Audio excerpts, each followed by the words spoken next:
Is Christianity then really a religion? Are those who say that they are Christians really Christians?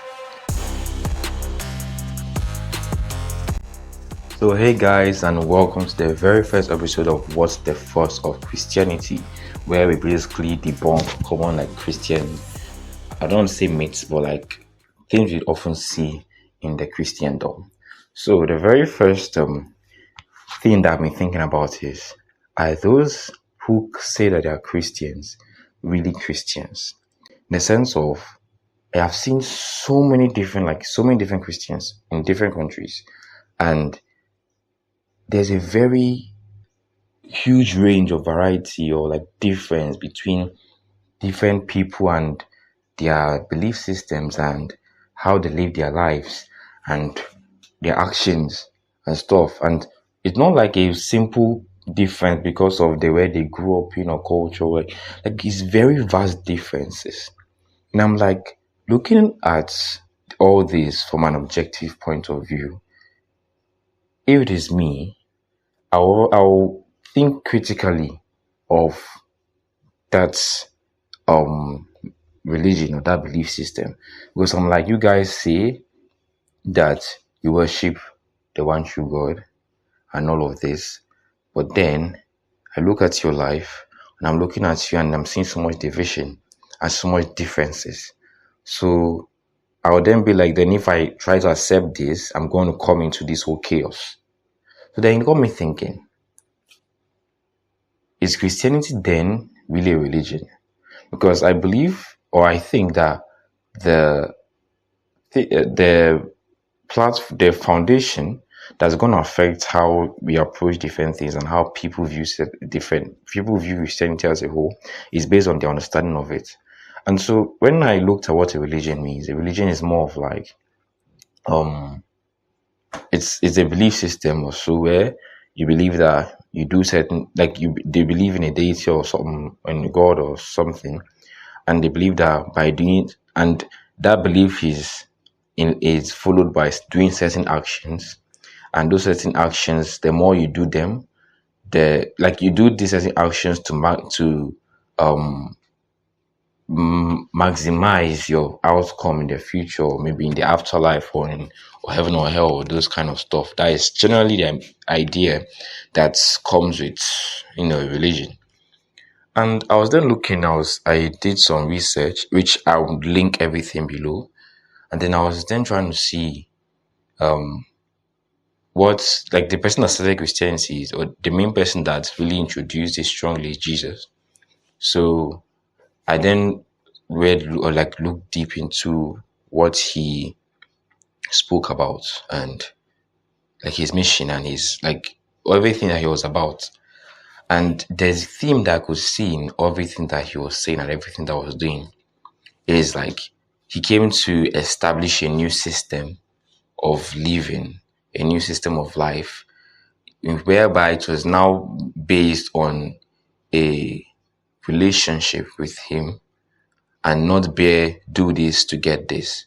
Because when he came, you see the Pharisees, and there was so much the Pharisees and laws and so many things that were being put in place that people became distant from him, from God. There was not much of a relationship there. So he came to remove all that and make it such that you can relate with me. And now he had disciples. And so after he died, his disciples followed in his footsteps, which brought me to something very interesting. Do you know that the word Christian, it was never even given by Jesus himself. It was given by people that were not Christians. They are the ones that brought up that name of Christians. And this was found in Acts chapter. It was in Acts. I'm going to link it below. I honestly don't remember it off the top of my head. But it was in Acts, and there were people of Antioch who observed the disciples, and they said that the way they lived their lives were so different, vastly different from what was known. And Antioch was a place where people from all around the world came and were in. So many different religions, so many different beliefs, so many different cultures were there. And then they observed the disciples, and they noticed that these guys are very different from us. And these disciples were they were tearing down the division amongst the different people and bring them all together. And so the people of Antioch then thought that these people, they wanted to categorize these people and they couldn't get a better name than than Christian. And Christian means Christ-like. So they explained that these disciples, they followed in the footsteps of Jesus, of the person that taught them. And so then it then like got me thinking. So does it then mean that it's not up to you or to whoever it is to say that you're a Christian, but it's up to those around you to say that you're a Christian? And I'm saying this because the disciples never called themselves Christians. All they were doing is they have someone that they are following. They believe in God, they believe in Jesus, so they're following him. And when you are being taught by a teacher, you're being a good student, you become an example of the teacher. And so they were doing this so well that those people of Antioch could label each and every one of them with this name. So it shows that it's not about you proclaiming that you're a Christian, but rather how you live your life. So it's like, if I want to know if you are a Christian or not, I shouldn't ask you. I should go and ask those around you. So if we begin to look at it from this standpoint or from this perspective, I think it then makes a bit much more, it makes more sense why they are very different lifestyles all under the same Christianity. Because when people, I believe when people see Christianity as a religion, it's more of there isn't really much of a relationship there. And everything, and like, whenever I ask people or talk to people, even me myself sometimes, especially in my early stages, when I think of Christianity, it's like, oh, it's that religion where you're so restricted and you have to do this and do that, and you have to do this one job because you want to go to heaven. And like, okay, I'm tired, I want to enjoy my life. So if they want, I shouldn't go to heaven, I don't care, I want to live my life. So it makes people begin to think that way when they think of, being a Christian, which is totally understandable, because it's like some people are pushing in so much restrictions, and there's so many false doctrines that are being placed on people and false ideas that then they categorize Christianity in the wrong way and they see the wrong light.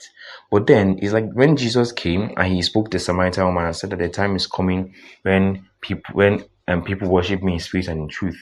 It's more of you're saying that there's a time that's come where all these laws that are being put there don't matter anymore. And all that matters is your relationship with me.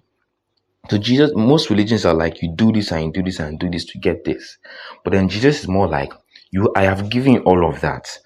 So now have a relationship with, like, all you have to do is to let me come into your heart. And once it comes into your heart, then every other thing will follow.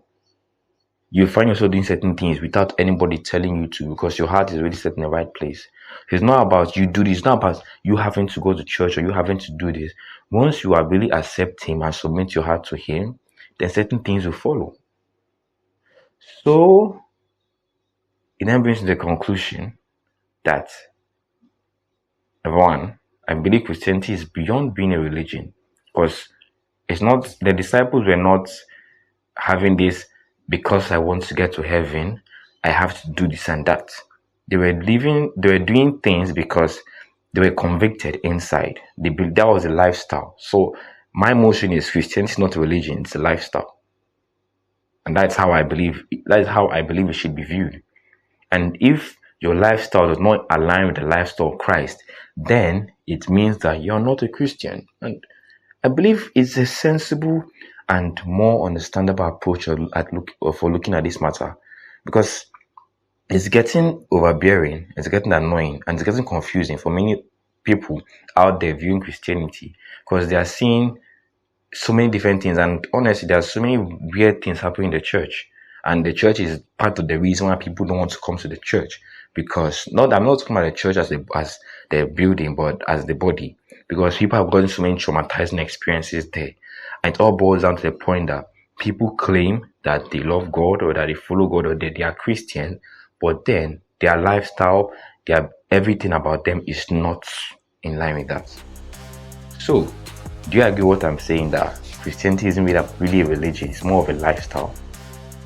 If you do, or if you don't, drop your comments in the chat. I want to see what you are saying. And this is the very first episode.